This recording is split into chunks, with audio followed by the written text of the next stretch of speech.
Will the big, beautiful bill have the AI provision that protects it from lawsuits for 10 years? The biggest mistakes the Republicans have ever made. We're going to find out. Marjorie Taylor Greene is fighting this thing. We're going to do a little check-in on Elon Musk and big tech. Welcome to Doug in Exile. This is where the happy patriots are. We love AI, but I don't love it enough to give it a blanket pardon for 10 years. They're going to change the language in the big, beautiful bill. Watch this. This is an article from Family Studies Institute. Americans oppose the AI regulation moratorium by a 3-to-1 margin. So that is a very unpopular thing to put in the bill. When the One Big Beautiful Bill Act passed on the House in May, Americans were unaware that it contained a provision, including Marjorie Taylor Greene, who signed it, voted for it, was unaware that it contained a provision that would block and void state regulation of artificial intelligence for 10 years, the so-called AI moratorium. The bill language of the Senate version is being continually modulated to gain more support. The current version allows the state the choice to regulate AI, but on the pain of forfeiting access to federal funding for broadband as well as funding for AI implementation. Supporters of the provision, that's guys like David Sachs, probably Elon Musk, argue that it is critical to our geopolitical contest with China that we develop AI with the greatest speed and least constraint. This is a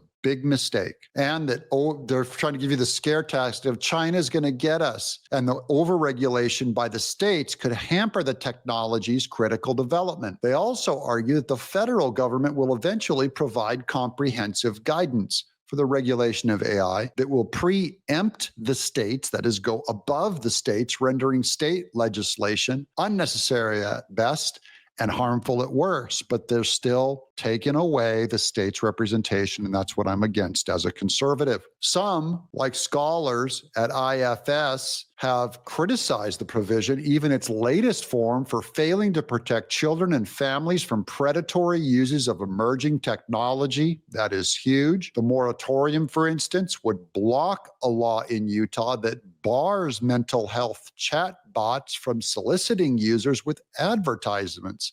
So see, Utah already has a law that says you can't send out robots to solicit users. And then as soon as this provision goes in, it will supersede that Utah state law, which we're against. I think the Utah state law should stand. A law that disincentivizes companies from exploiting their suffering customers. The moratorium would bar several laws nationwide that require so-called AI companions, as big tech has branded them, to clearly disclose that they are not human beings. So if you ever do customer service and you see a person on the screen, could be a doctor, could be an insurance agent, could be an accountant, and they could be all AI, that they need to disclose that they're not a real person. Again, we should be able to get the most information on AI as possible. They should be honest about it, because you don't want to deceive people into thinking they're talking to someone real when they're not. This will also protect my YouTube channel, by the way, if someone ever does a knockoff and does an AI version of me that is very convincing. And I want to protect my business by having you guys come to me. And it would sweep away numerous laws in blue and red states that prohibit the use of AI to generate pornographic deepfakes. That's when they use an actor that would never do adult material, and then they would use their face and likeness, which is just weird. Okay, this stuff can get really dark. Here's Elon Musk saying, I'll always assume we're losing, even if it looks like we might win. Chamath, when they're asking who they think will win. Game here is who wins the AI prize 5 years from now. Chamath, who's your number one and number two? Tesla's one and Google's two. And the reason is because they are the closest to having that vertically integrated stack that I spoke about. I think that Tesla has the best vision models. Now with XAI, they'll have one of the best LLMs and reasoning models, and they'll be able to eventually stick that on Dojo. And then all of that will be in all of the physical AI that you will interact with in your daily life, whether it's a robot or whether it's a car or whether it's a robotaxi.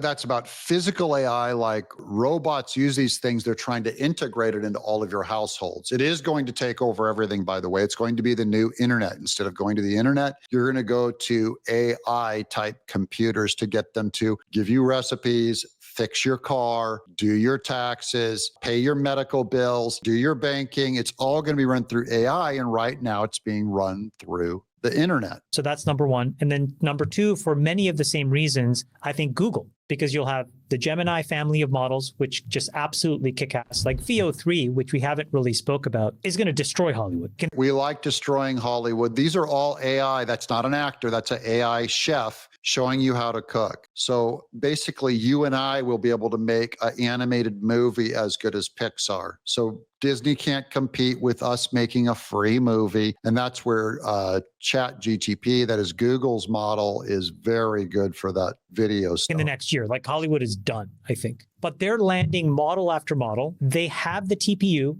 and the next generation TPU, I think, is exceptional. They're baking quantum, and then they have an entire funnel of billions of people that they can direct experiences to. Okay, so what's that about directing experiences to? AI models are trained by users like us. So Google AI is using YouTube already to train its models. That is, it learns how people talk, it learns how we look, and then it has a huge audience of people already using Google. If you do a Google search, most of it is already run by AI. It's already integrated. So they're going to be huge. Meanwhile, Grok, which is, or AI at X over at Elon Musk's company, it's training all of its information on Twitter tweets. So that's why it's so much better with handling the news than Google is. Now, here's Margie Taylor Greene on that big, beautiful bill where she read it and said, I'm not signing this. This is she calls it a poison pill. This is a deal breaker. You rip that provision out of this big, beautiful bill, or I'm not voting for it. And I agree with her. It really is that dangerous.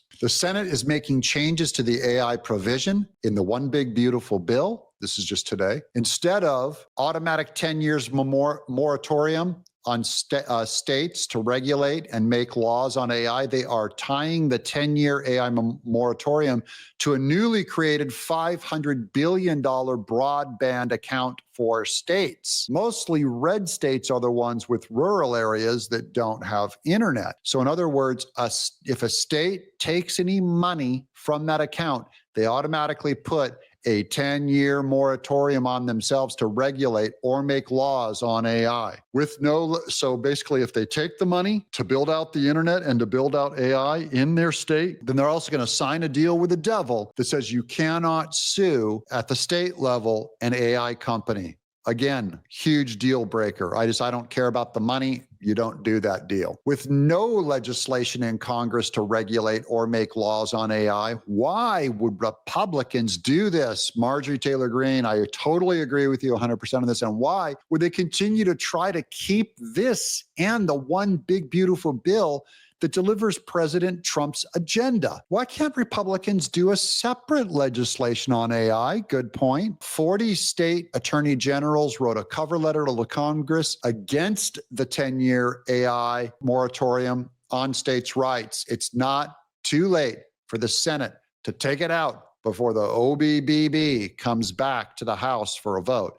If they don't take it out and the House says, we're not going to vote on this, we're going to turn it down, you have to rip that. If they rip it out, it has to go back to the Senate because it is a significant change. But boy, do I support Margie Taylor Greene on this. Now on AI, this is just a fact thing for you guys to learn. This is SEO is dead. This is search engine optimization. All of my YouTube videos use search engine optimization when I put a little hashtag in it, or the title and the description is why these videos get fed out to you, internet-based. Well, that's dead now, according to this guy. A 16Z just called it traditional search is dead. So you will not search for my videos in the future. Welcome to generative engine optimization, GEO. That's what AI uses. Now people ask AI, not Google. And if you're not in the answer, you don't exist. Here's the mega prompt I use to get my brand recommended by ChatGPT, Claude, and Gemini. So this is about how old searches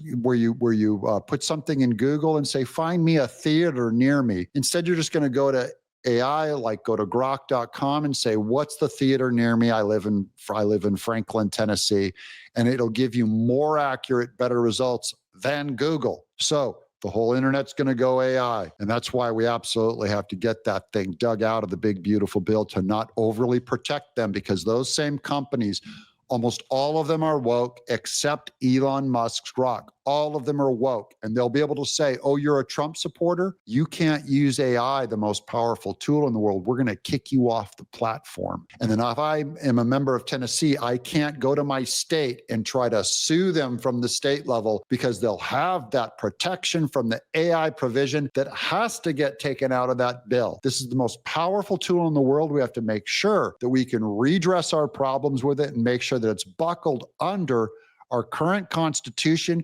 current laws, including state laws. I'm Doug in Exile.